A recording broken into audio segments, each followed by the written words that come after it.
It's no secret by now that stun roll characters are extremely crucial when it comes to beating the hardest content in the game. And now there's Qingyi, who can massively improve your team's damage when the enemy is stunned by increasing the damage taken multiplier. Not only that, she also has some unique mechanics that you can capitalize on to improve her performance. And so in this ultimate guide video, I am gonna showcase Qingyi as well as explain to you what's the best way to play her, how to build her, and in which teams she performs the best.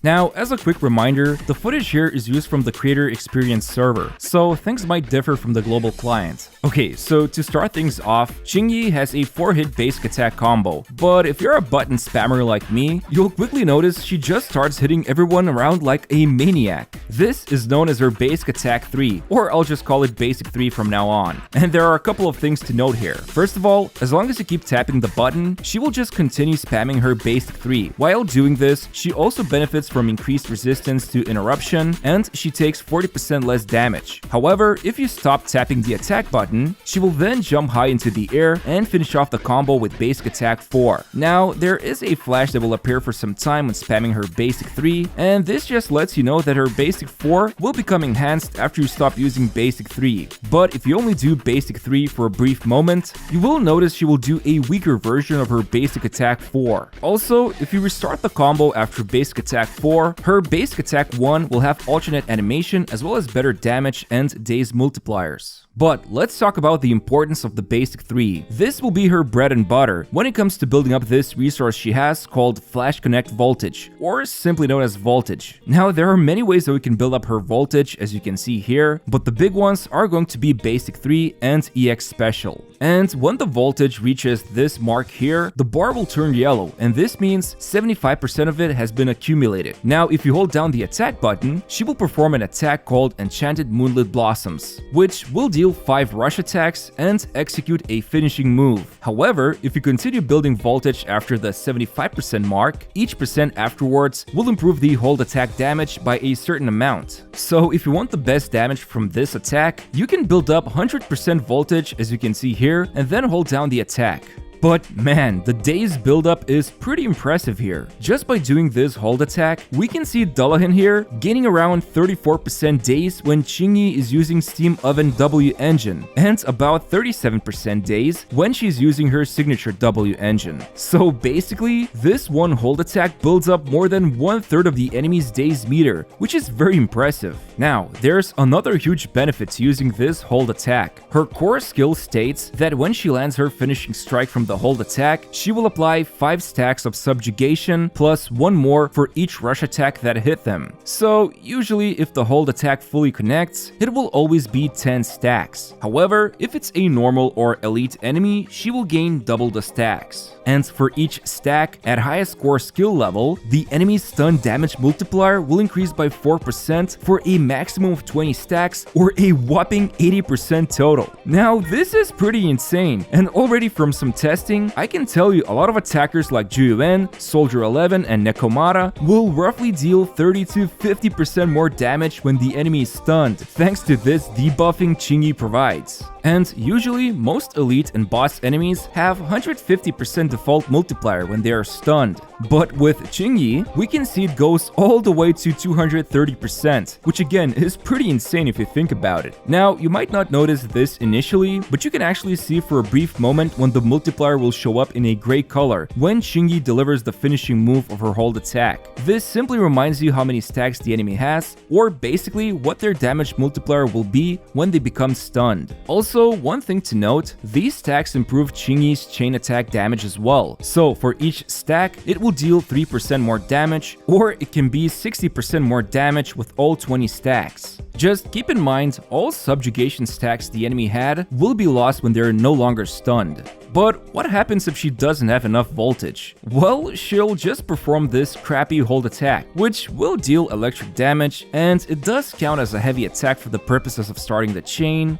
But yeah, just hold down the attack when she has at least 75% voltage. Now, when it comes to her special move, like with most characters, it's not worth using it unless you have the energy to activate the EX version. And when you do activate the EX, she will deal a ton of daze and obtain quite a lot of voltage. You can even hold down the skill for a slightly longer version, but it will also deal better daze and gain more voltage. Okay, I think it's time we talk about combos, voltage, and subjugation stacks. So, the goal with Qingyi is to build up 20 subjugation stacks before the enemy becomes stunned. This means she essentially wants to do 2 of her hold attacks when the voltage is over 75% if she's fighting a boss enemy, since the double gain for stacks is only possible with normal or elite enemies, which are very easy to destroy anyway. Now, obviously, the 2 fastest ways to obtain voltage is by either spamming her basic 3 or by using her EX special. However, it does take roughly 1.5 seconds just to do basic 1, 2, and then 3, where you can then keep spamming it. And actually, there are multiple ways to save time here. First of all, you can immediately follow up with basic 3 after using Qingyi's EX special. Then, you can also follow up with basic 3 after dodge countering the enemy, or if you do dash attack, it will immediately go into basic 2, so slightly faster to reach basic 3. And then finally, she can immediately go into basic 3 after performing quick assist. However, I do not recommend doing this, since right now, only support role characters can activate quick assists, and most of the time, you want the attacker to be doing this. But I'll talk about this more in team section. Also, keep in mind, dodging while doing basic 3 does not interrupt it, so you can avoid enemy attacks and go back to spamming it. Okay, so now that we know there are multiple ways to do basic 3 really fast, what are the combos?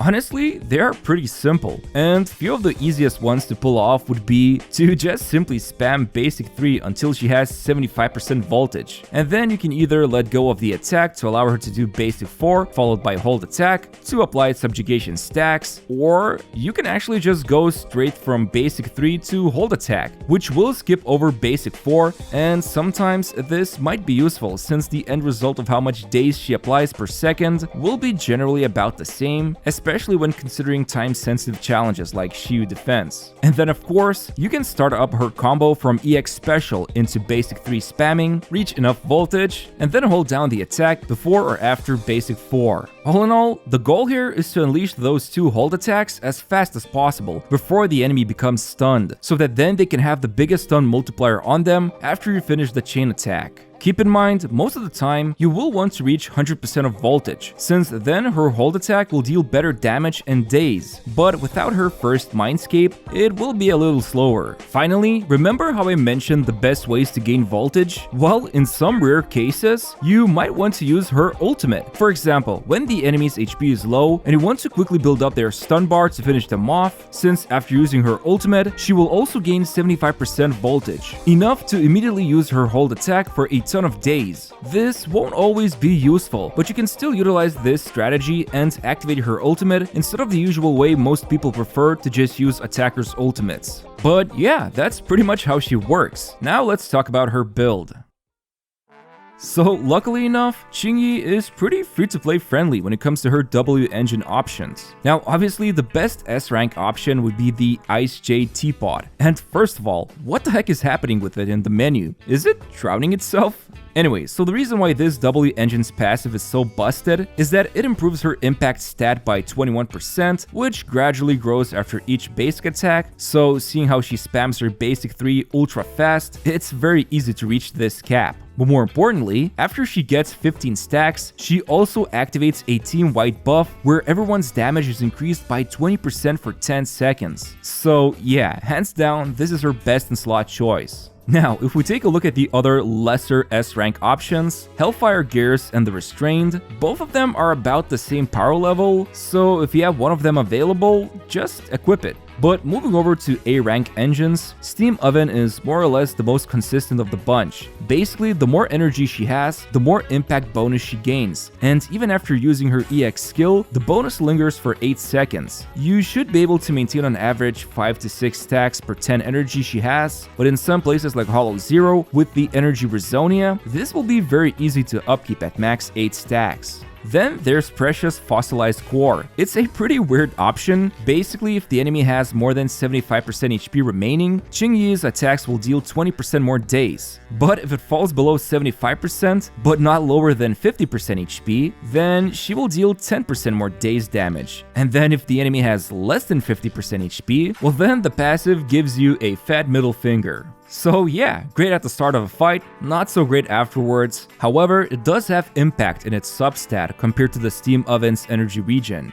Then, if you're ready to tell Anby to look at the pretty flowers, you can take and use the Damara Battery Mark II, but it mostly improves Qingyi's personal damage in exchange for less daze she can apply with previously mentioned options. And then finally, there's the 6-shooter, but it's pretty slow when it comes to capitalizing on the passive effect, and it's only limited to her EX special. And if you don't have any of these W engines yet, just use one of the B rank options, preferably Vortex Arrow. But yeah, looking over all of the engines, the signature offers the best stunning and buffing. In fact, it's the only W engine for stunners that can provide team buffs as of now, so just pick one of these options shown here if you don't have the signature. Most of them are pretty much on the same power level, with key performers being Steam Oven for A ranks. Now, luckily, when it comes to her build, it's pretty simple. You definitely want to go with Shockstar Disco Force set, and then as for the 2 set, it is highly recommended to go with a 2-piece Swing Jazz, since that extra 20% energy regen will help with unleashing EX specials faster, plus some W engines like Steam Oven will benefit from this as well.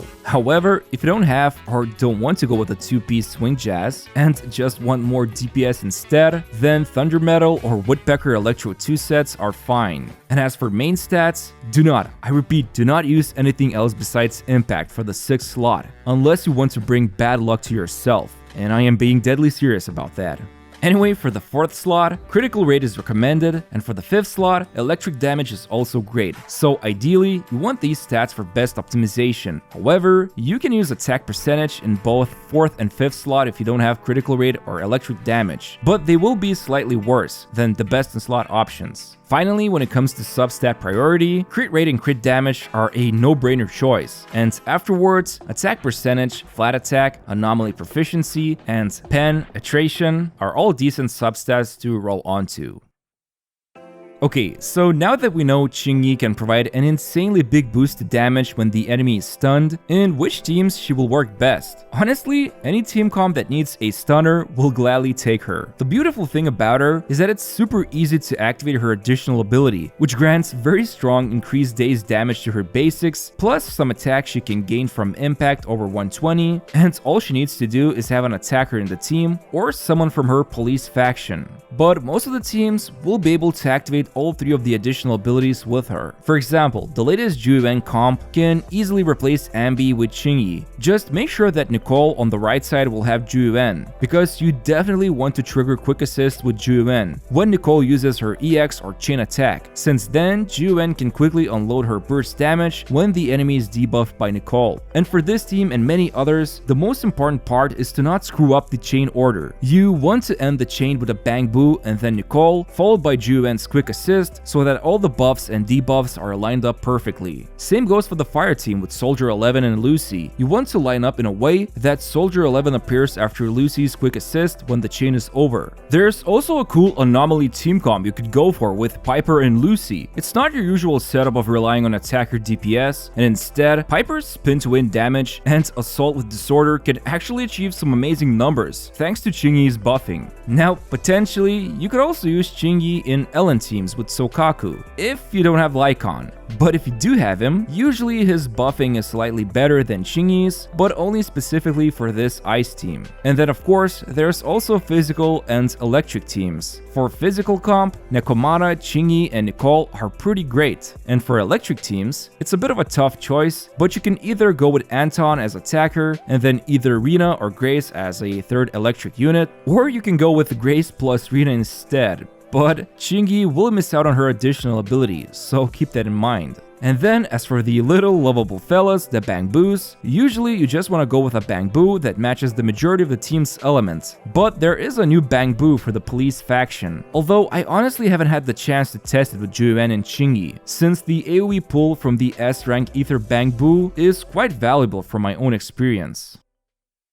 Now, before I get to my final thoughts, here's a quick overview of the Mindscapes, and is it better to go for the signature or second copy of Qingyi? So, for the first Mindscape, when entering combat, she will gain max voltage, and you will be able to build it up faster. On top of that, when you deliver the 100% voltage hold attack, it will reduce the enemy's defense by 15% and improve Qingyi's critical rate by 20% for 15 seconds. Overall, a very strong upgrade to Qingyi and one of the best stopping points. Then at M2, basically it will give another big boost to the enemy stun multiplier, and when it has max subjugation stacks, Qingyi will also deal more daze to the enemy. So in a nutshell, faster stun buildup and way bigger stun multiplier. Then if you're a Hoyo gamer, you already know that M3 and M5 just improve the talent levels. But in ZZZ, all talent levels are improved twice here, so a pretty decent way to improve Qingyi's damage and dazing capabilities. Now M4 is kinda unique. When she gets enough voltage, she will gain a shield 10% of her max HP, and if the next time she still has that shield when gaining enough voltage, she will generate 5 energy.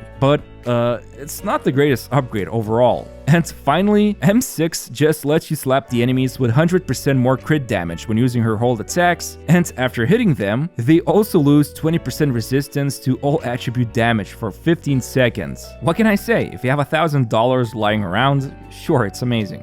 But right now, I would say M1 and Signature W engine are tied quite closely together, although triggering the Signature's passive with other stunners could be a bit limiting, and on the other hand, M1 is basically just going vertical boosting for Qingyi, although at least she will then provide better damage for the team, and she will gain voltage much faster, which is nice in itself. But yeah, what do I think about Qingyi? I think that she's pretty good. In fact, she feels quite free-to-play friendly. The boosting she provides to damage while the enemy is stunned is very significant, and she can be added into any team. Not only that, she also has great free-to-play W engine options, and her playstyle is quite simple, but has a few unique mechanics you can learn and take advantage of. So yeah, she's great.